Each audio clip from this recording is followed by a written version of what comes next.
क्षेमी। आज हम भगवत गीता के 12वें अध्याय के 13वें श्लोक पर चर्चा करेंगे। एक होता है ज्ञान और एक होता है विज्ञान। एक होता है नॉलेज और एक होता है विजडम। सत्संग से ज्ञान प्राप्त होता है।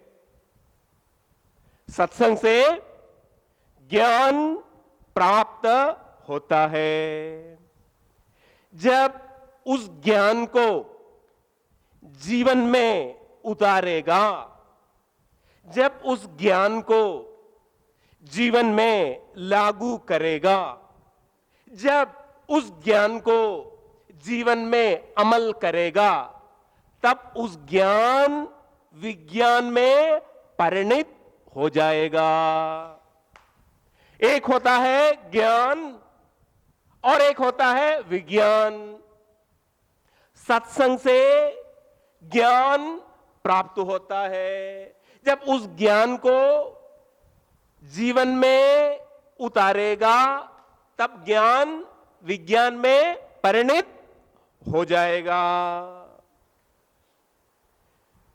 ध्यान रखिएगा, गीता ज्ञान, भगवत गीता का ज्ञान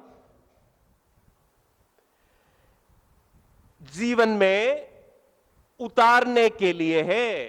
गीता ज्ञान जीवन में उतारने के लिए है। गीता ज्ञान केवल माहिती या मनोरंजन के लिए नहीं है। तो गीता ज्ञान प्राप्त करने के बाद भी हम उस ज्ञान को जीवन में नहीं उतारे तो, जीवन में लागू नहीं किए तो, जीवन में अमल नहीं किए तो गीता ज्ञान से हमको कुछ फायदा मिलने वाला नहीं है। मैंने बताया, गीता ज्ञान जीवन में उतारने के लिए है, केवल माहिती या मनोरंजन के लिए नहीं है। गीता ज्ञान सिर्फ इंफॉर्मेशन के लिए नहीं है, गीता ज्ञान ट्रांसफॉर्मेशन के लिए है। इसलिए गीता ज्ञान जीवन में उतारना जरूरी है। गीता ज्ञान को विज्ञान में परिणित करना, कन्वर्ट करना जरूरी है। सत्संग में आते हैं, गीता ज्ञान प्राप्त होते हैं, लेकिन उस ज्ञान को जीवन में उतारने के लिए कोशिश नहीं किए तो गीता ज्ञान से कुछ फायदा मिलने वाला नहीं है। एक जंगल में एक संत रहता था। उस जंगल में रोज एक शिकारी आता था। शिकारी जंगल में आने के बाद क्या करता था? जाल बिछाता था। जाल बिछाने के बाद वो क्या करता था? दाना डालता था। ये जो दाना खाने के चक्कर में उस जंगल के तोते ये जो जाल में फंस जाते थे, और शाम को शिकारी सब तोते को लेके घर लेके जाता था। तो संत ने सोचा, कम से कम एक तोते को मैं बचाना चाहता हूं। तो संत ने क्या किया? एक तोते को अपने पास रख दिया और तोते को सिखाने लगा, शिकारी आएगा, बोलो शिकारी आएगा, जाल बिछाएगा, जाल बिछाएगा, दाना डालेगा, बोलो दाना डालेगा, लोभ से फंसना नहीं, लोभ से फंसना नहीं। तो 1 महीने तक संत उस तोते को पास में रखा और फिर संत ने सोचा अभी मैं इस तोते को बचा पाऊंगा, और उस तोते को छोड़ दिया। और तोता हमेशा रटता रहता था, शिकारी आएगा, जाल भी जाएगा, दाना डालेगा, लोभ से बचना नहीं। अगले दिन शिकारी आया, जाल बिछाया, दाना डाला, और दाना को खाने के चक्कर में वही तोता जाल में फंस जाता है। जो जाल में फंसने के बाद भी तोता बार बार बोल रहा था, शिकारी आएगा, जाल भी जाएगा, दाना डालेगा, लोभ से फंसना नहीं। और शाम को शिकारी उनको लेके चला गया। तो एक दृष्टि से देखा जाए, इस तोते के पास ज्ञान था, लेकिन विज्ञान नहीं था। तो हमेशा याद रखिए, ये जो भगवत गीता का ज्ञान जीवन में उतारने के लिए है, जीवन में लागू करने के लिए है, जीवन में अमल करने के लिए है। इसलिए ये जो ज्ञान है, गीता ज्ञान है, इसको विज्ञान में परिणत करना, कन्वर्ट करना आवश्यक है। अभी एक प्रश्न उठ सकता है, स्वामी जी ये जो ज्ञान है, भगवत गीता का ज्ञान है, गीता ज्ञान है, इसको विज्ञान में परिणत, कन्वर्ट करने की प्रक्रिया क्या है?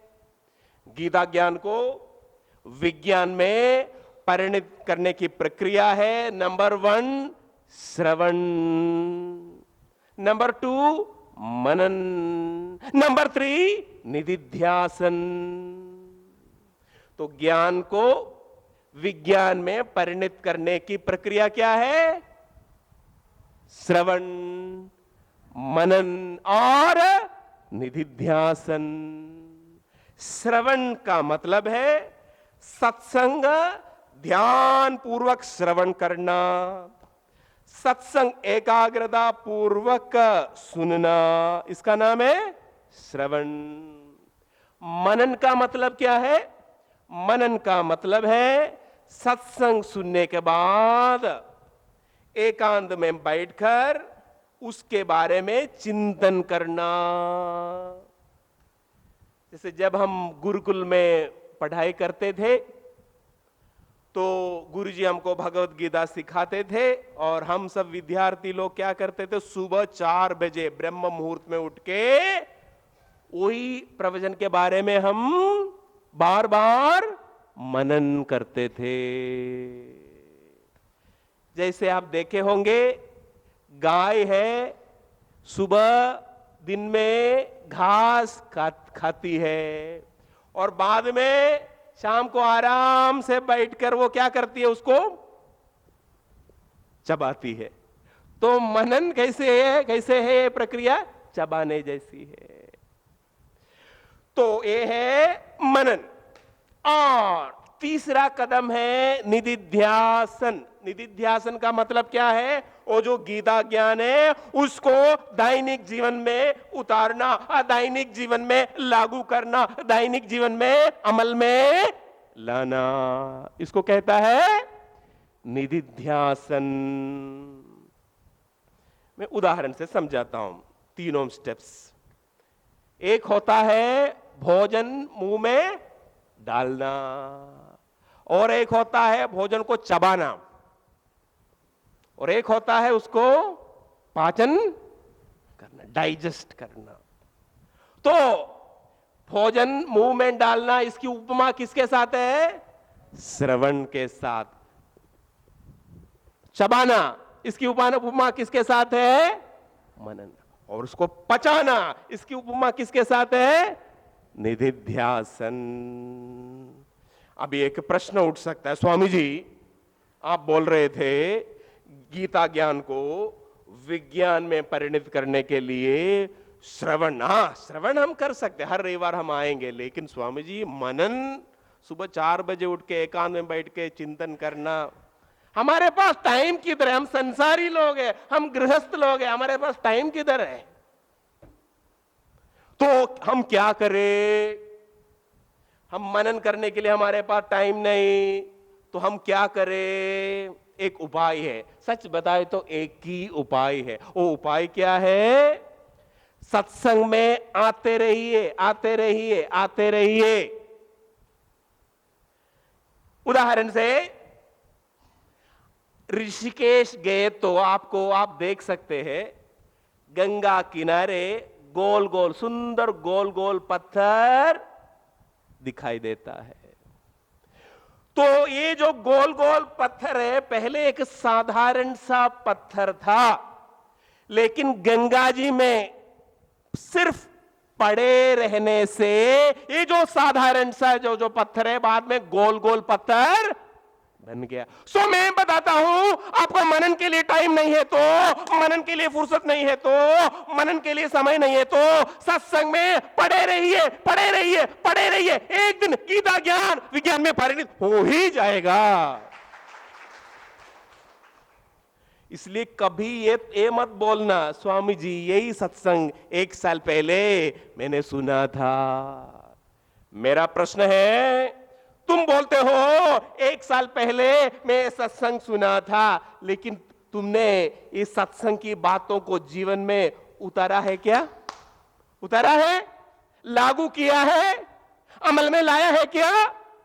तो सत्संग बार बार सुनना इसलिए आवश्यक है क्योंकि आप लोगों के पास मनन करने के लिए समय नहीं है। इसलिए सत्संग को बार बार सुनना अनिवार्य है, जरूरी है, नेसेसरी है। आज का विषय है क्षमी। क्षमी का अर्थ है क्षमाशील। आज का विषय है क्षमी। क्षमी का अर्थ क्या है? क्षमाशील। भगवत गीता के 12वें अध्याय में भगवान एक सद्गुण के बारे में बता रहे हैं। हर एक सत्संगी को ये जो सद्गुण है जीवन में उतारना अनिवार्य है, जरूरी है। वो सद्गुण क्या है? क्षमा, माफी, लेट इट गो।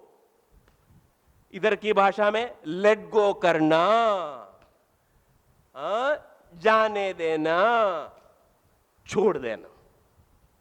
तो एक सद्गुण जीवन में अपनाना एकदम जरूरी है। वो सद्गुण क्या है? क्षमा। क्षमा की परिभाषा, डेफिनेशन क्या है? क्षमा का मतलब है अपने साथ अपराध करने वाले के प्रति क्षमा रखने वाले को क्षमी कहता है। मैं आपको ये समझाने के लिए कोशिश कर रहा हूं, क्षमी कौन है? क्षमी का मतलब है क्षमाशील, क्षमाशील व्यक्ति। तो क्षमाशील व्यक्ति कौन है? अपने साथ अपराध करने वाले के प्रति क्षमा रखने वाले को क्या कहता है? क्षमी या क्षमाशील कहता है। अपराध कुछ भी हो सकता है। अपशब्द, अपशब्द हो सकता है, या अपमानित करना, अपमान हो सकता है, झूठ, धोखा, ये सब अपराध है। तो क्षमाशील व्यक्ति कौन है? अपने साथ अपराध करने वाले के प्रति क्षमा रखने वाले का नाम है क्षेमी या क्षमाशील व्यक्ति। और अपराध कुछ भी हो सकता है, अपशब्द हो सकता है, अपमानित करना, अपमान हो सकता है, हाँ, झूठ, धोखा, ये सब कुछ भी हो सकता है। अभी ध्यान देना, ये जो क्षमाशील व्यक्ति डरपोक व्यक्ति नहीं है।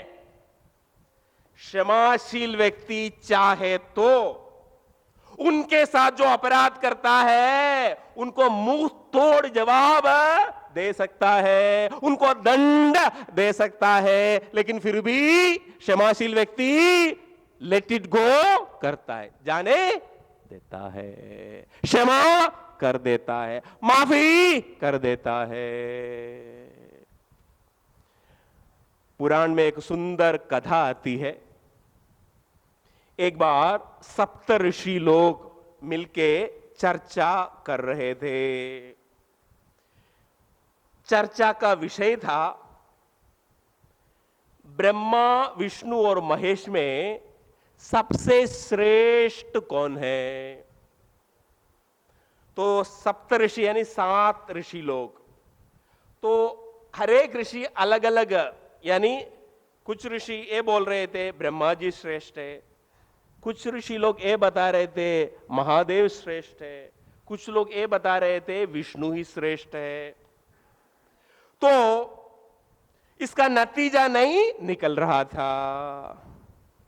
तो भृगु ऋषि ने बोला, मैं खुद ब्रह्मा जी को, विष्णु जी को और महेश्वर जी को मिलके मैं आता हूं और मैं फिर बताऊंगा सबसे श्रेष्ठ कौन है। ध्यान रखना, भृगु ऋषि हमारे भरूच वाले हैं। भागवत पुराना पढ़िए, उसमें एक नाम आता है भृगु कच्छ। भृगु कच्छ से ये भरूच निकला है। अभी भी आप जाएंगे भृगु ऋषि का आश्रम है भरूच में, तो हम नर्मदा किनारे बैठे हैं और भृगु ऋषि के क्षेत्र में हम सब बैठे हैं। तो भृगु ऋषि सबसे पहले ब्रह्मा जी के पास गया। सच बताए तो ये सप्तऋषि लोग ब्रह्मा जी के बच्चे हैं, मानस पुत्र है। अभी कोई अपने पिता के पास जाएगा, उनको पहले प्रणाम करेगा ना, लेकिन भृगु ऋषि कुछ नहीं किया, ब्रह्मा जी के पास जाकर ऐसा ही खड़ा रहा। तो ब्रह्मा जी को गुस्सा आया, बोला इधर से भाग जा तू। तो उधर से ब्रह्मा जी उनको उधर से भगा दिया। फिर ब्रह्मा जी कैलाश, फिर भृगु ऋषि कैलाश चला गया। महादेव और पार्वती साथ में बैठे थे। इन्होंने जाके महादेव को कुछ अपशब्द बोल दिया। महादेव ने त्रिशूल उठा लिया और भृगु ऋषि उधर से भाग गया। फिर वैकुंठ में चला गया भृगु ऋषि। विष्णु भगवान योग निद्रा में थे। तो ये भृगु ऋषि जाके क्या करता है, विष्णु भगवान के छाती में लात मारता है। तब विष्णु भगवान बोलते हैं, भृगु मेरे छाती एकदम कठोर है और तुम्हारी चरण एकदम कोमल है, तुम्हारे पैर ठीक तो है ना। तो ये सुनने के बाद भृगु ऋषि वापस आ जाता है और बताते हैं, मेरी दृष्टि में सबसे श्रेष्ठ विष्णु भगवान है। सच बताए तो शंकर भगवान और विष्णु भगवान सब एक ही है, कुछ अंतर नहीं है। ये क्षमा का महत्व दिखाने के लिए ये कथा आती है। तो जो क्षमाशील व्यक्ति है वो डरपोक नहीं होता, वो चाहे तो मुंह तोड़ जवाब दे सकता है, दंड दे सकता है, फिर भी लेट इट गो करता है, जाने दो, छोड़ दो, माफ कर दो, ये बात है। और एकदम महत्वपूर्ण बात मैं बताने वाला हूं, ये जो क्षमा है, क्षमा कोई कार्य या क्रिया नहीं है।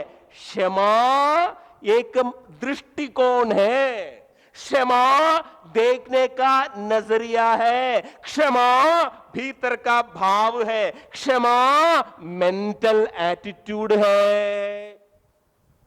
क्षमा कोई क्रिया या कार्य नहीं है, क्षमा एक मानसिक दृष्टिकोण है, देखने का नजरिया है, भीतर का भाव है, मेंटल एटीट्यूड है।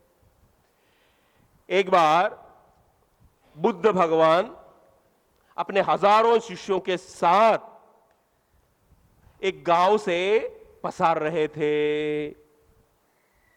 उस गांव में एक गुंडा रहता था। इस गुंडे ने बुद्ध भगवान को देखकर बकने लगा, बुद्ध भगवान को गाली देने लगा। अरे तुम कैसे आदमी हो, नौजवान लोगों को तुम साधु बनाते हो, ऐसा करके बुद्ध भगवान को बहुत कुछ वो सुना रहा था। थोड़े समय के लिए बुद्ध भगवान उधर खड़े रहे, फिर आगे चले गए। सूर्यास्त के बाद दूसरे गांव में सत्संग का कार्यक्रम था। शिष्य लोग, भिक्षु लोग बुद्ध भगवान को प्रश्न पूछ रहे थे और बुद्ध भगवान उत्तर दे रहे थे। एक शिष्य ने बोला, गुरुदेव, उस आदमी ने आपके साथ खराब व्यवहार किया, मेरे से सहा नहीं गया। आप थोड़ा सा कुछ इशारा दिए तो हम उनको छोड़ने वाला नहीं था। तब बुद्ध भगवान उस शिष्य से पूछा, तुम किसकी बात करते हो?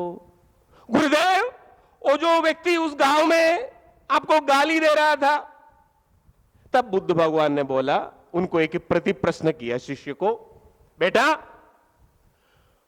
कोई आदमी तेरे को एक तोहफा, एक भेंट लेके आया, गिफ्ट लेके आया, तूने उस गिफ्ट को, भेंट को स्वीकार नहीं किया, एक्सेप्ट नहीं किया, तो वो जो तोहफा किसके पास वापस जाएगा? उनके पास वापस जाएगा गुरुदेव। तो बेटा, उन्होंने जो भी बोला मैं उसको स्वीकार नहीं किया, तो जो भी उन्होंने बोला उनके पास ही वापस गया। तो याद रखना, क्षमा कोई क्रिया या कार्य नहीं है, क्षमा एक देखने का नजरिया है, एक मेंटल एटीट्यूड है, भीतर का भाव है। एक और उदाहरण से आपको समझाता हूं। महाराष्ट्र के विख्यात संत एकनाथ महाराज बहुत प्रसिद्ध हो रहे थे। तो हमेशा ईर्ष्यालु लोग होते ही हैं समाज में। तो कुछ लोग ने सोचा, अरे एकनाथ महाराज की प्रसिद्धि हो रही है, नाम हो रहे हैं, तो कैसे भी करके महाराज का बदनाम होना चाहिए, महाराज का बदनाम करना चाहिए। लोग ने एक षड्यंत्र रचा, एक गुंडे को बुलाया और उनको बोला, तुमको कैसे भी करके एकनाथ महाराज को क्रोधित करना है, बस इसके बाद हम सब जगह पब्लिसिटी कर लेंगे कि महाराज अच्छे व्यक्ति नहीं है। तो एकनाथ महाराज रोज गोदावरी नदी में स्नान करने के लिए जाते थे। तो एक दिन एकनाथ महाराज गोदावरी नदी में स्नान करके वापस आ रहे थे। रास्ते में वो गुंडा उधर खड़ा था। महाराज पास में आते ही गुंडे ने महाराज के ऊपर थूक दिया। तुरंत महाराज फिर गोदावरी में स्नान करने के लिए चले गए। फिर स्नान करके वापस आ रहे थे, फिर गुंडे ने उनके उनके ऊपर थूक दिया। फिर महाराज चले गए, फिर वापस आए, और ऐसा 108 बार उस गुंडे ने महाराज के ऊपर थूक दिया। 108 बार होने के बाद उस गुंडे का हृदय भी पिघल गया। उन्होंने साष्टांग प्रणाम किया एकनाथ महाराज को, महाराज मेरे से गलती हो गई, माफ कीजिए। तब महाराज बोले, बेटा तूने कुछ भी गलती नहीं की बेटा। ऐसा क्यों महाराज? बेटा आज एकादशी है, तुम्हारी वजह से मेरे को गोदावरी नदी में 108 बार डुबकी लगाने का मौका मिला। तो मैं ये समझाने के लिए कोशिश कर रहा हूं, क्षमा कोई क्रिया या कार्य नहीं है, क्षमा एक मानसिक दृष्टिकोण है, देखने का नजरिया है, भीतर का भाव है, मेंटल एटीट्यूड है। हमारे नट्टू भाई को भी यही एटीट्यूड है। एक बार रेशु बहन गुस्से में थी, गुस्से में आके, तुम जानवर हो, कोई ऐसा कोई नहीं बोलते हैं ना, ऐसा कोई पति को, तुम जानवर हो। तुरंत नट्टू भाई थैंक यू। तो रेशु बहन ने सोचा, अरे मैं उनको जानवर बोला और ये बोलता है, तुम थैंक यू क्यों बोलते हो? नट्टू भाई ने बोला, गट्टू की मम्मी तुमको याद है 20 साल पहले की बात है, हमारी शादी हो गई थी उस समय। तो शादी होने के बाद 6 महीने तक तुम बार बार बोलती थी ना, हाँ क्या बोलती थी? तुम मेरी जान हो, तुम मेरी जान हो, तुम मेरे वर हो, तुम मेरे वर हो। तो जान और वर को मिला दो, जानवर। इसलिए मैं खुश हो गया, थैंक यू वेरी मच। तो क्षमा एक मानसिक दृष्टिकोण है, देखने का नजरिया है, एक मेंटल एटीट्यूड है। अभी ध्यान से सुनना, एक समझदार व्यक्ति ही क्षमा कर सकता है। एक समझदार व्यक्ति ही क्षमा कर सकता है। एक समझदार व्यक्ति ही क्षमा अपना सकता है। तो क्षमाशील व्यक्ति में 3 समझ होती है, उसकी वजह से वो क्षमाशील है। क्षमा करने वाले व्यक्ति में 3 समझ होती है। एकदम मार्मिक बात बताने वाला हूं, बहुत काम की बात है, ध्यान से सुनिएगा। तो क्षमाशील व्यक्ति की पहली समझ क्या है? क्षमाशील व्यक्ति की पहली समझ यह है, सब अपने अपने स्वभाव से मजबूर है। क्या है? सब अपने अपने स्वभाव से मजबूर है। देखिए, जानवरों के बारे में हम समझते हैं ये बात को, उदाहरण से ध्यान से सुनना। एक व्यक्ति एक प्राणी संग्रहालय, एक जू देखने के लिए गया। तो उस प्राणी संग्रहालय में, जू में, एक पिंजड़े में एक हिरण को रखा था, डियर को रखा था। तो ये व्यक्ति क्या करेगा? हिरण के पास जाएगा, हो सके तो अपने हाथ से हिरण को घास खिलाएगा, हो सके तो हिरण के सिर पे हाथ घुमाएगा। अभी उस पिंजरे से कुछ दूरी में एक टाइगर का पिंजरा है। पिंजड़े के अंदर टाइगर है। तो ये व्यक्ति क्या करेगा? दूर से टाइगर को देखेगा, है कि नहीं? क्योंकि नंबर 1, ये व्यक्ति समझता है हिरण का स्वभाव नरम है, टाइगर का स्वभाव गरम है। तो पहली बात क्या है? इन्होंने ये जानता है हिरण का स्वभाव नरम है, टाइगर का स्वभाव गरम है। तो पहला कदम क्या है? एसेस करना। इनका स्वभाव नरम है, इनका स्वभाव गरम है। और दूसरी बात क्या है? वो व्यक्ति ये भी समझता है जैसे हिरण अपने स्वभाव से मजबूर है, उदाहरण से हिरण का स्वभाव नरम है और हिरण अपने स्वभाव से मजबूर है, वैसे ही टाइगर अपने स्वभाव से मजबूर है। टाइगर जानबूझ के गर्म स्वभाव वाला है क्या?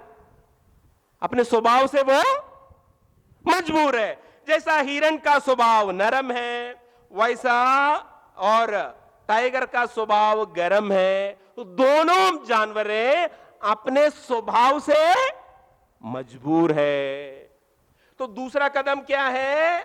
आप इस बात को स्वीकार लेना, ये सब जानवर अपने अपने स्वभाव से मजबूर है।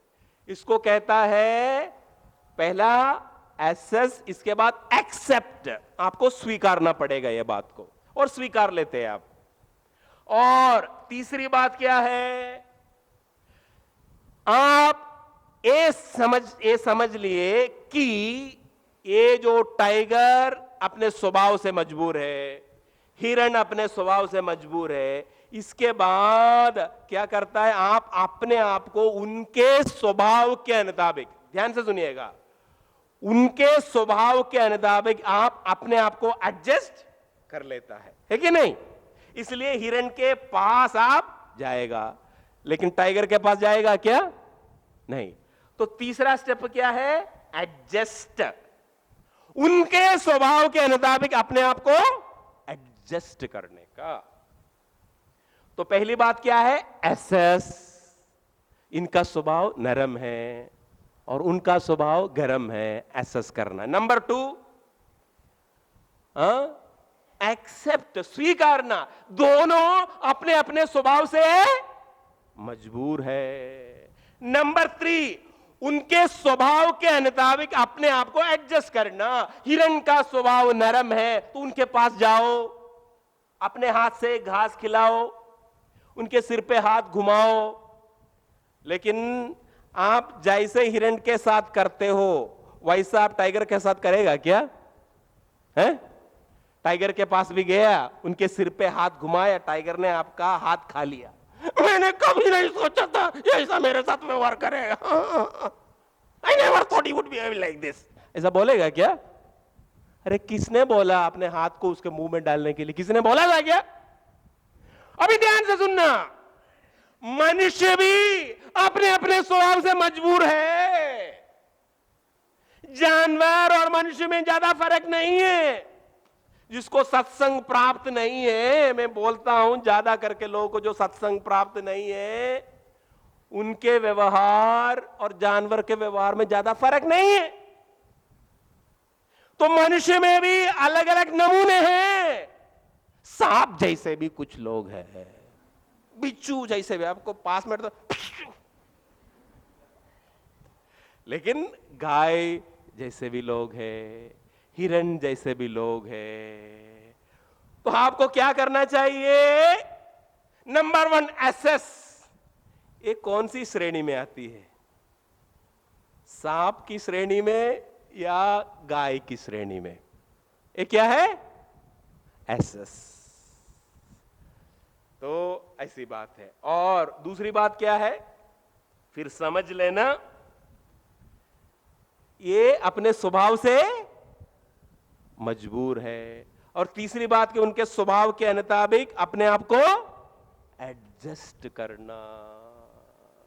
तो मैं ये बताना चाहता हूं कि मनुष्य भी अपने अपने स्वभाव से मजबूर है। अभी कोई व्यक्ति है नरम स्वभाव वाला है, तो उनके पास जाओ, अरे यार तुम कैसे हो, प्रेम से बात करो, हाँ कुछ प्रॉब्लम नहीं।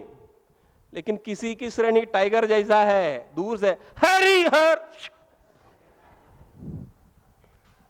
क्यों?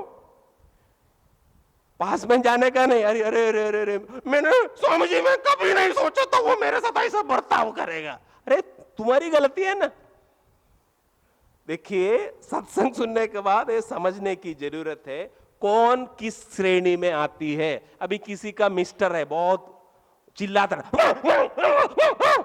पत्नी को अंदर से सोच रहे कुत्ते की श्रेणी, कुत्ता है, जोर से बोलना नहीं, झगड़ा हो जाएगा, अंदर ही अंदर कुत्ता है, कुत्ता है।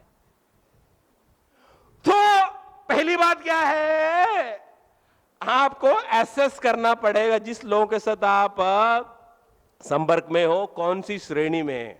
उनको बोलने का नहीं है, आप अंदर ही अंदर एसेस करने का।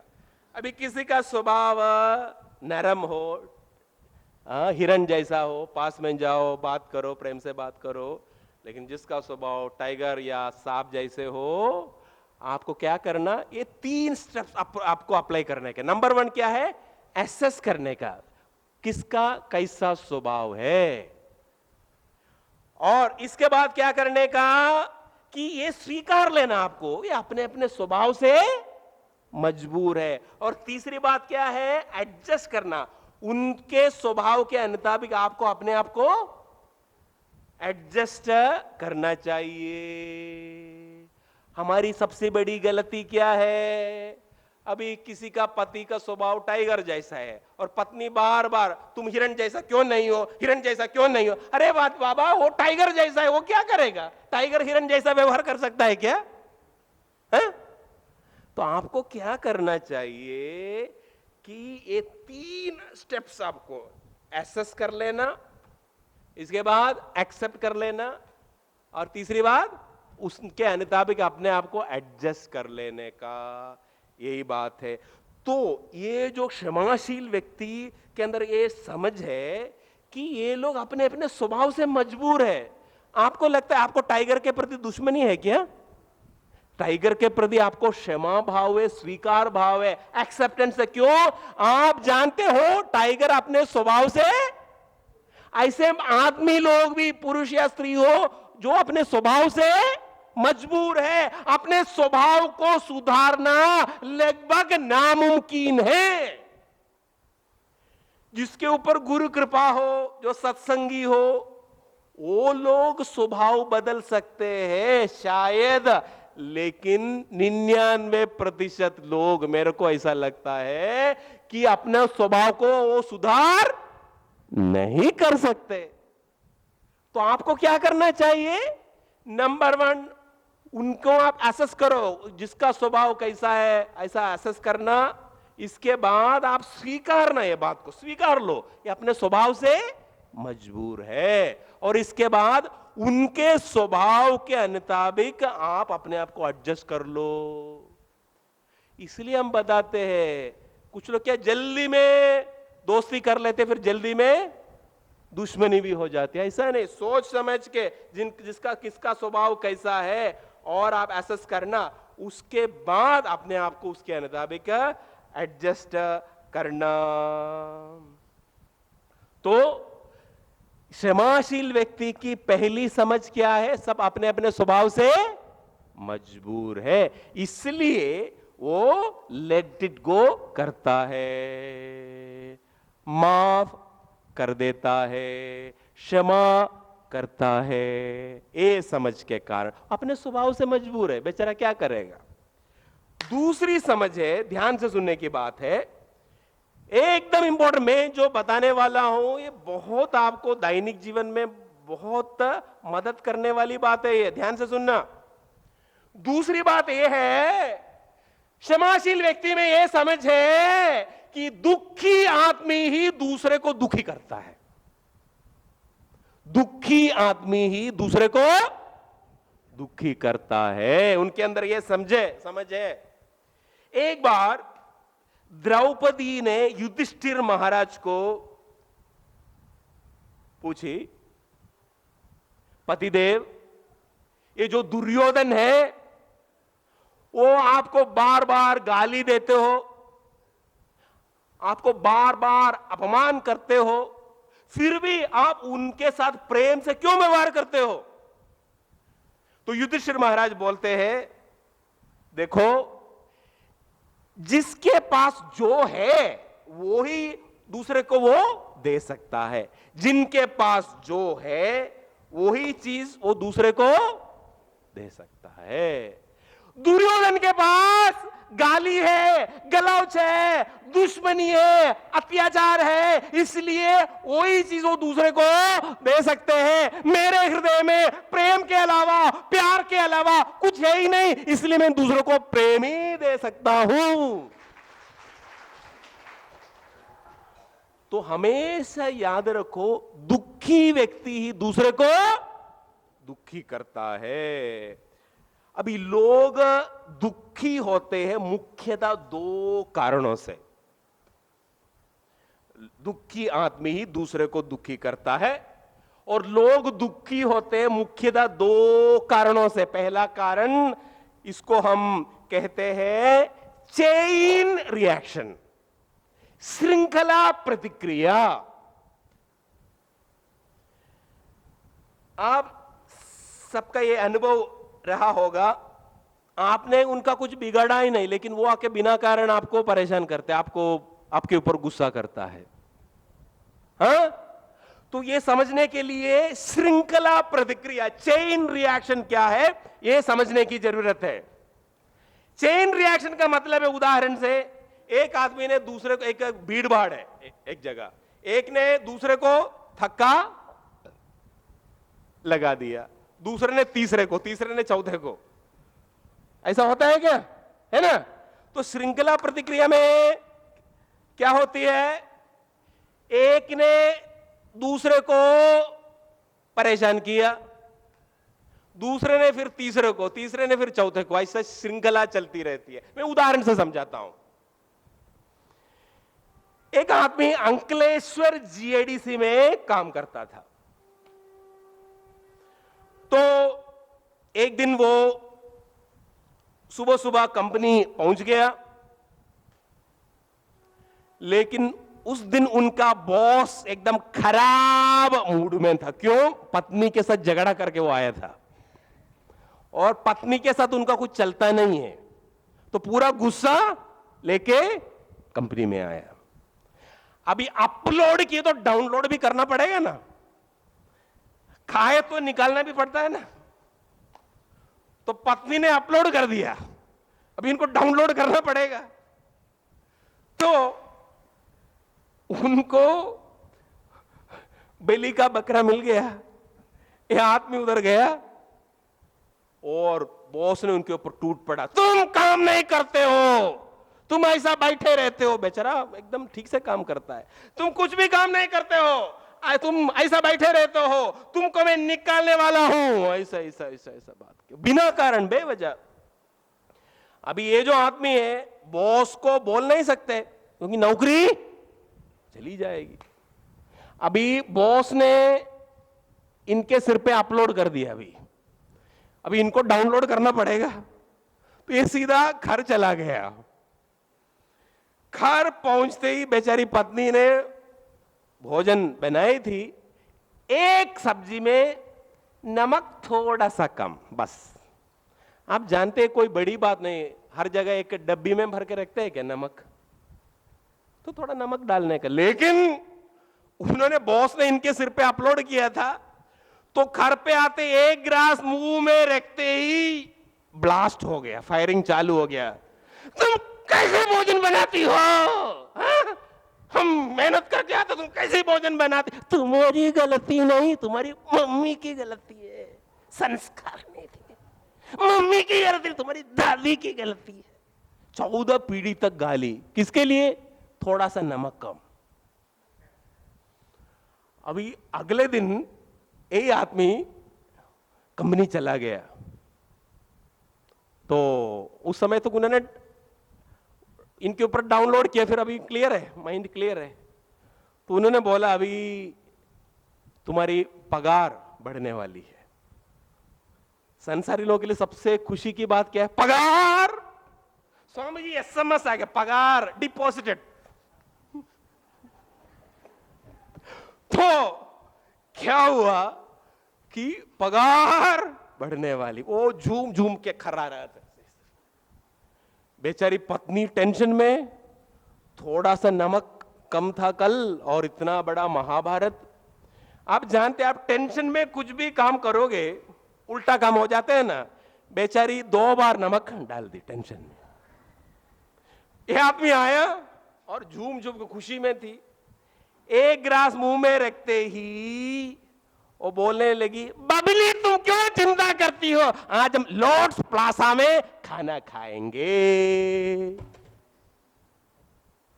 मैं आपको यह समझाने के लिए कोशिश कर रहा हूं कि काफी समय आपको यह समझ होनी चाहिए कि मैंने कुछ किया है नहीं, मैंने उनका कुछ बिगाड़ा नहीं, वो मेरे ऊपर ऐसा व्यवहार क्यों करता है। आपको समझ लेना, इनको किसी ने दुखी किया है, इनको किसी ने परेशान किया है। तो आपको क्या करना चाहिए? ये समझ, क्षमाशील व्यक्ति को ये समझ है तो वो क्या करेगा कि उस श्रृंखला को तोड़ देगा। श्रृंखला को नहीं तोड़े तो क्या होता है? अभी पति आके पत्नी को फायरिंग करता, डांटता है, और पत्नी गुस्सा किससे के ऊपर निकालता है? बेचारा, इनका छोटा सा बच्चा था, वो पढ़ाई कर रहा था, तो पापा ने आके मम्मी के ऊपर गुस्सा किया, और मम्मी ने फिर जो छोटा सा बच्चा को एक तमाचा मार दिया, तुम पढ़ते नहीं हो। मम्मी मैं पढ़ रही हूं। भारत ऐसा कुछ होता है क्या? नहीं मजाक में बोलते। तो मेरे को ये कहना है, तो इस श्रृंखला हमको तोड़ना चाहिए। क्षमाशील व्यक्ति के अंदर ये समझ है। क्या समझ है? दुखी व्यक्ति दूसरे को दुखी, वो बेचारा क्या करेगा? इसलिए कुछ होशियार माई लोग हैं, जैसा पति कंपनी से आते ही उनको मालूम होगा, जैसा गाड़ी का डोर खोलता है, जैसा बैग, जैसा कॉलिंग बेल थोड़ा जोर से दबाएगा, फिर आके बैग ऐसा ही फेंक देगा, तो पत्नी समझेगी आज तवा गरम है। तो समझदार तो वो समझेगी, बेचारा हमारे लिए वो मेहनत करता है, उनको अभी किसी के ऊपर डाउनलोड करना ही पड़ेगा ना। किसी ने पड़ोसी के ऊपर डाउनलोड कर सकता है क्या? तो इसलिए ये समझ चाहिए हमको। क्षमाशील व्यक्ति के अंदर ये समझ है, दुखी व्यक्ति दूसरे को दुखी करता है। और ज्यादा करके लोग आपको बिना कारण आपके ऊपर गुस्सा करते हो, इसका एक मूल कारण है उनको किसी ने दुखी किया है। तो ये समझ के आपको उस श्रृंखला को तोड़ने की जरूरत है। लोग दुखी होने के एक दूसरा एक मेन कारण है, ध्यान से सुनना। दुखी होने के एक मेन कारण है, इसको हम कहेंगे थिंकर डूअर स्प्लिट। इसका मतलब है एक तरफ का विखंडित व्यक्तित्व। आप जानते हैं कुछ लोगों का मूडी स्वभाव होते हैं। आप जानते हैं मूडी स्वभाव, वो अनप्रेडिक्टेबल है, कब कैसा क्या बात करेगा, कैसे बोले, गुस्सा करेगा, कुछ बोल नहीं सकते। बॉम्ब जैसे कब फूटेगा आपको पता नहीं। हम बोलते हैं मूडी स्वभाव वाला, मूडी स्वभाव वाला। ये मूडी स्वभाव का मूल कारण क्या है? एक दृष्टि से देखिए, ऐसा काफी लोग हैं, वो जानता है मेरे को क्या करना चाहिए, क्या नहीं करना चाहिए, क्या बोलना चाहिए, क्या नहीं बोलना चाहिए, सब कुछ जानकारी है, लेकिन कुछ कमजोरी के कारण वो उसके विरुद्ध आचरण करता है। थिंकर सोचता है एक, डूअर करता है अलग। समझ में आती है कि बात? सोचता है मेरे को ऐसा नहीं करना चाहिए, मेरे को ऐसा बोलना नहीं चाहिए, ऐसा जानता है, लेकिन उसको वो जीवन में अमल नहीं कर पाता, क्योंकि कुछ कमजोरी के कारण, कुछ वीकनेस है उनको, उसके कारण।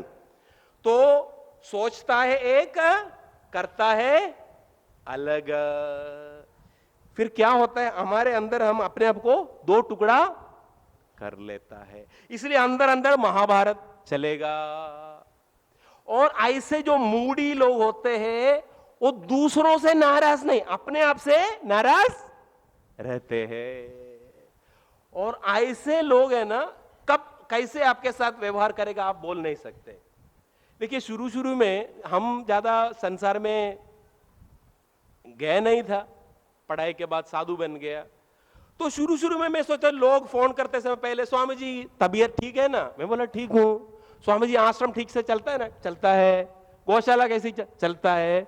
और तो बहुत प्रश्न पूछने के बाद फिर वो बात करेंगे, इसलिए मैंने फोन किया। मैं सोचा ऐसा घूम फिर के फिर क्यों बात करते हैं। फिर मेरे को मालूम पड़ा, जैसे एक बाल्टी में गर्म पानी है, स्नान के पहले पहले आप टच करके देखें ना, ज्यादा तो गर्म नहीं है। तो लोग इतने परेशान है संसार में, मूडी स्वभाव, तो पहले टच करके देख रहे, सब कुछ मूड में है आदमी। तबीयत ठीक है ना? आश्रम ठीक से चल रहे हैं ना? तो बाद में मेरे को मालूम पड़ा, तो ये बात सही है गलत है? उनकी टेस्ट करके देख रहे मूड में है नहीं है। तो ये जो मूडी स्वभाव के एक मूल कारण क्या है? कुछ कमजोरी है। कमजोरी के कारण सोचता है एक लेकिन करता है अलग। हमारा जो रेशुबेन का भी स्वभाव मूडी स्वभाव है। एक बार रेशुबेन टीवी देख रही थी, सारेगामापा ऐसा कुछ है क्या, सारेगामापा देख रही। तो उस दिन इंडिया पाकिस्तान के बीच world cup T20 match. Nattu भाई ने बोला, रेशु चैनल बदल दो। और मूडी स्वभाव है रेशु में, मैं बदलने वाली नहीं हूं, यही मैं देखने वाली हूं। तुरंत नट्टू भाई ने बोला, मैं देख लूंगा। तू क्या देख लेगा? नहीं, तू जो देख रही है वो मैं देख लूंगा। यानी मेरे को यह कहना है कि ये जो क्षमाशील व्यक्ति है उनके अंदर ये समझ है कि दुखी आदमी ही दूसरे को दुखी करता है। और दुखी होने का मुख्य दो कारण क्या है? एक है श्रृंखला प्रतिक्रिया, चेन रिएक्शन, और दूसरा क्या है? विखंडित व्यक्तित्व। सोचता है, करता है, इसलिए अपने आप से वो नाराज रहता, इसलिए मूडी स्वभाव। और तीसरी समझ है क्षमाशील व्यक्ति की, तीसरी समझ यह है कि मेरा भी बैकग्राउंड ऐसा होता, मैं भी ऐसा व्यवहार करता। अभी आप सबसे प्रेम से व्यवहार करते हो, लेकिन कोई व्यक्ति आपके साथ प्रेम से व्यवहार नहीं करते हैं। तो ये बात समझ लेना, ये पुण्य की बात है। मैं ऐसा माहौल में बड़ा हुआ, मेरे माता पिता दोनों सत्संगी थे, सद्गुण संपन्न थे, इसलिए मेरे को ऐसा माहौल, जैसे मेरा स्वभाव ऐसा संस्कारी स्वभाव है। बेचारा उनको ऐसा माहौल नहीं मिला। उनको अच्छे, उनके माता पिता सत्संगी नहीं थे, दुराचारी थे, भ्रष्टाचारी थे, इसलिए बेचारा उनका स्वभाव भी वैसा है। मैं बार बार बताता हूं, बच्चे माता पिता के आचरणों से सीखते हैं। अभी आप चाहते हो हमारे बच्चे ऐसे व्यवहार करें, सबसे पहले वैसे आप लोगों को व्यवहार करना ही पड़ेगा। तो अभी आप सोचते हो, अरे वो आदमी मैं सबसे प्रेम से व्यवहार करता हूं, वो ऐसा क्यों करता है? आप समझ लेना कि ये पुण्य की बात है। मेरे को अच्छे संस्कारी माता पिता मिले, अच्छे माहौल में मैं बड़ा हुआ, इसलिए मेरा भी स्वभाव ऐसा है। बेचारा उस व्यक्ति को ऐसा माहौल नहीं मिला। अब ये वैज्ञानिक लोग कहते हैं हमारे स्वभाव व्यक्तित्व विकास में दो चीज में की मुख्यता है। एक इसको कहते हैं जीन्स बोलते हैं, कुछ स्वभाव हमको वारिस से हेरिडिटरी मिल जाता है। और दूसरी बात क्या है? जिस माहौल में हम बड़े होते हैं उसके मुताबिक हमारा स्वभाव व्यक्तित्व का विकास होता है। उदाहरण से, अभी मेरा जन्म अफगानिस्तान में होता, शायद मैं भी तालिबान हो सकता था ना। संत होने की संभावना शायद कम है कि नहीं? तो हमेशा आपको टू स्टेप अप्रोच, दो कदम मार्ग। टू स्टेप अप्रोच मतलब क्या है? वन स्टेप अप्रोच माने क्या? अरे ओ खराब आओ, ऐसा व्यवहार करता है। नहीं, 2 स्टेप अप्रोच माने क्या, 2 कदम मार्ग माने क्या, 1 कदम और पीछे जाओ। अरे उनको ऐसा माहौल नहीं मिला, संस्कारी परिवार में उनका जन्म नहीं हुआ, उनको ऐसा माहौल नहीं मिला, इसलिए वो ऐसा व्यवहार करता है। ये समझ आने से आप उनको आप लेट इट गो कर सकते हैं।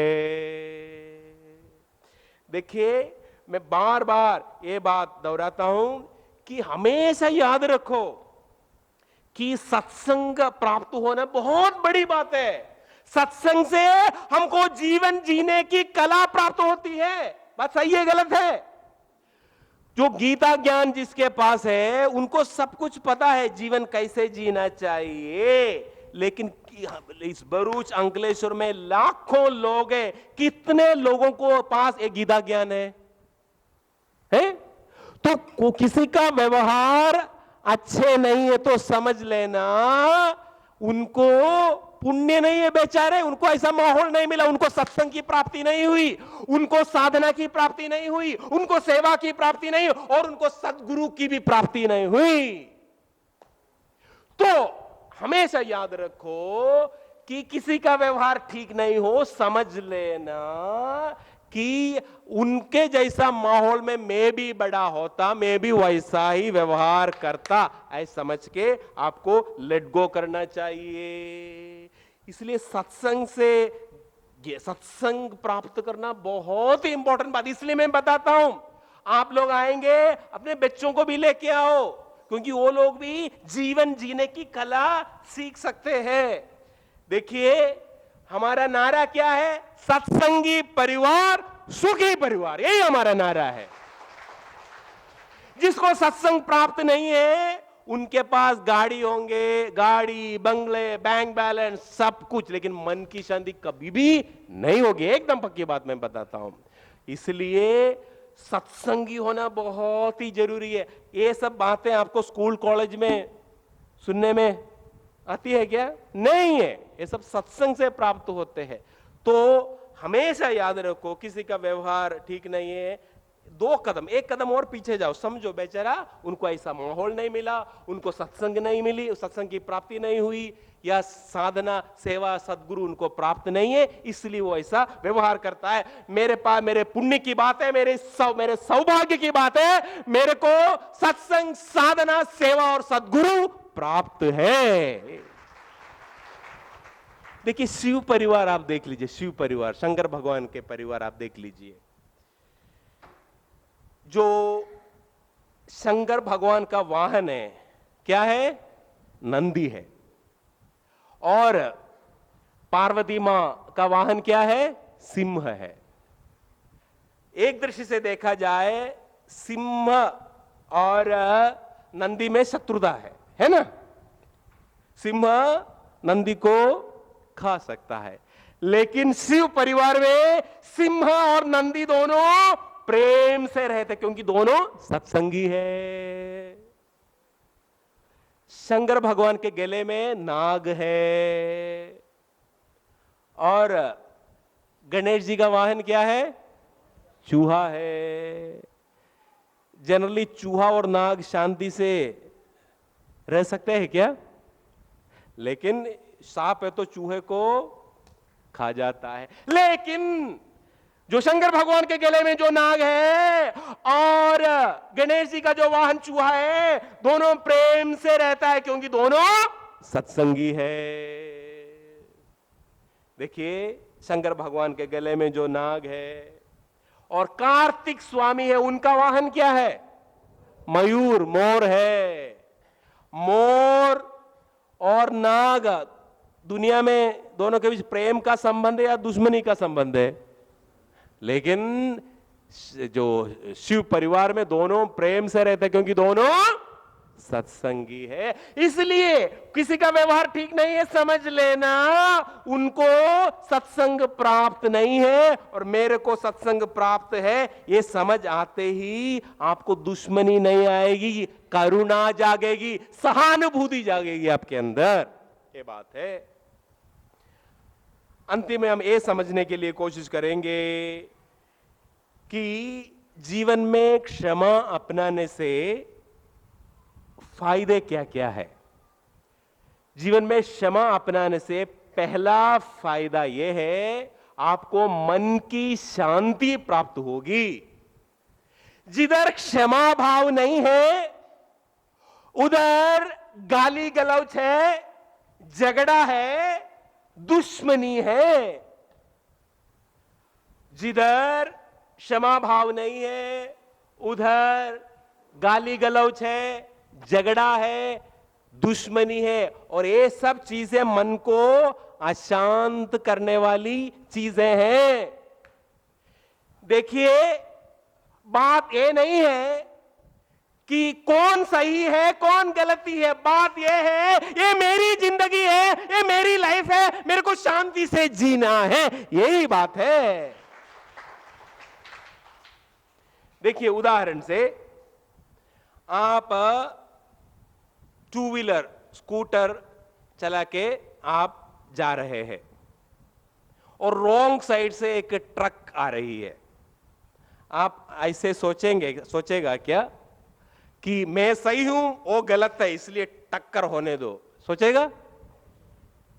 आप एडजस्ट करके साइड में करेंगे गाड़ी, है कि नहीं? ऐसे ही हमेशा प्रश्न ये नहीं है कौन सही है कौन गलती है, ये भी सोचने की जरूरत है कि मेरी जिंदगी है, मेरे को शांति से रहने की इच्छा है। और एकदम महत्वपूर्ण बात बताने वाला हूं, जिधर क्षमा नहीं है, उधर झगड़ा दुश्मनी चालू ही रहने वाली है। झगड़ा दुश्मनी ये सब चालू रहने से मन शांत होगा या अशांत होगा? अशांत। उदाहरण से ज्यादा करके झगड़ा होता है जो करीब के लोगों के साथ, है कि नहीं? अपने कुटुंबी हो, पड़ोसी हो, जो अपने निकट के लोगों के साथ ही झगड़ा होता है। और समस्या क्या है? झगड़ा के बाद, दुश्मनी होने के बाद उन लोगों को बार बार आपको देखना ही पड़ता है कि नहीं? अभी पड़ोसी के साथ झगड़ा है, दुश्मनी है, आपको रोज उनका मुंह देखना पड़ेगा ना, रोज है, रोज उनका शक्ल देखना पड़ेगा। और उनको देखते ही बीपी 200, 120, 130, 40, 150, 160, 200,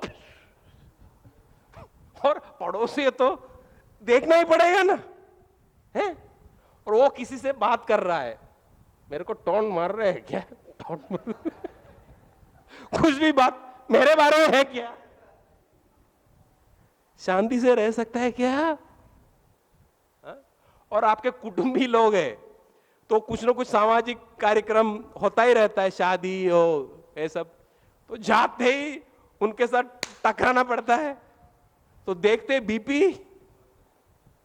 तो इसलिए क्षमा भाव से दुश्मनी खत्म हो जाती है। इसलिए क्षमा भाव रखना एकदम जरूरी है। दूसरों को क्षमा करने से आप उनको उपकार नहीं कर रहे हो, आप अपने आप को उपकार कर रहे हो, ये बात है। आपको शांति मिल जाएगी। एक औरत थी, उनको 3 साल वाली एक छोकरी थी, लड़की थी, और ये लड़की तो बहुत उछल कूद वाली थी, क्या बोलते हैं, शैतानी ऐसा बोलते हैं कि तूफानी लड़की थी। छोटी बच्ची है तो मां हमेशा परेशान रहती थी। तो एक बार अपनी छोटी बच्ची को लेके वो एक पार्क में टहलने के लिए माई गई। तो माई बार बार बोल रही थी, पिंकी शांत हो जा, पिंकी शांत हो जा, पिंकी शांत हो जा। तो एक बुढ़ी माई आ रही थी विपरीत दिशा से, अरे बेटी छोटी सी बच्ची है, उनको बार बार क्यों बोलते हो, पिंकी शांत हो जा, पिंकी शांत हो जा। तो ये औरत बोलती है, मौसी मैं उनके लिए नहीं बोल रहा हूं, पिंकी मेरा नाम है, मैं अपने को समझा रही हूं। तो मेरे को ये कहना है, क्षमा करने से हम दूसरों को उपकार नहीं कर रहे, अपने आप को उपकार कर रहे हैं। तो क्षमा का पहला फायदा क्या है? मन की शांति। और दूसरा फायदा यह है कि आपका स्वास्थ्य भी ठीक रहेगा। देखिए, डॉक्टर्स बताते हैं 80% बीमारियों का मूल कारण है मानसिक तनाव, मेंटल स्ट्रेस। जिधर दुश्मनी, झगड़ा ये सब हो, मन अशांत रहेगा। मन अशांत रहने से आप बार बार बीमार हो जाओगे। जैसे एक नई गाड़ी है, 4 व्हीलर कार है, लेकिन जो रफ चलाता है कोई, तो गाड़ी में भी उसका असर पड़ेगी ना, है कि नहीं? ऐसे ही मन हमेशा टेंशन में, अशांति में, अशांत रहने से शरीर के ऊपर भी इसका असर होगा। इसलिए जो व्यक्ति क्षमा अपनाता है, दूसरों को क्षमा करता है, उनका शरीर भी ठीक रहेगा। और अंतिम फायदा यह है कि मन शांत रहने से, शरीर स्वस्थ रहने से हम सत्संग, साधना और सेवा का भी संपूर्ण लाभ उठा पाएंगे। आपका मन शांत है, शरीर स्वस्थ है, आप ठीक से जप कर पाएंगे, है कि नहीं? अभी आपको किसी के साथ दुश्मनी है, माला घुमाते राम राम जप कर, राम राम राम राम, लेकिन रामू भाई के साथ आपका झगड़ा चलता है, राम राम राम, रामू भाई रामू भाई रामू भाई, मैं उनको दिखा दूंगा, राम राम राम, उनको दिखा दूंगा, मैं माला कर, लेकिन बीपी बढ़ रहा है। तो ये समझने की बात है।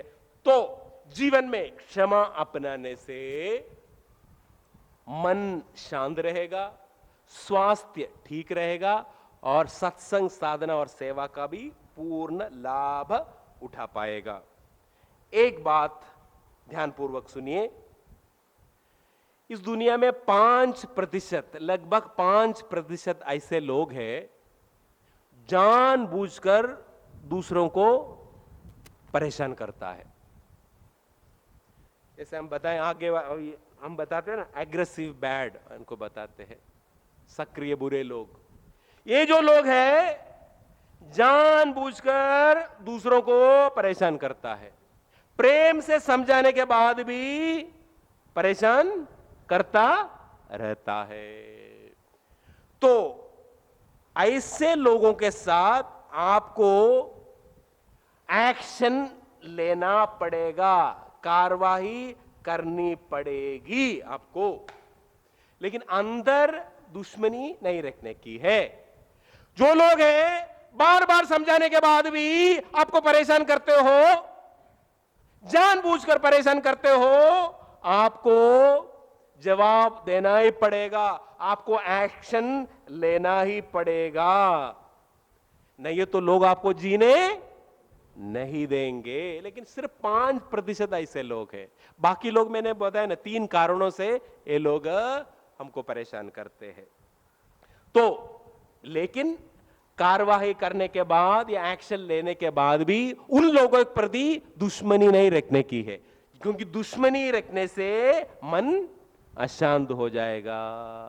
जैसा आश्रम का नियम आप जानते हैं, अभी कोई कुछ गलत काम करता है तो मैं पहले उनको प्रेम से समझाता हूं, इसके बाद भी वही गलती रिपीट करते हो तो मैं उनको डांट लेता हूं, और फिर वही गलती वो कर रहे हैं तो फिर हम उनको आश्रम आने नहीं देंगे।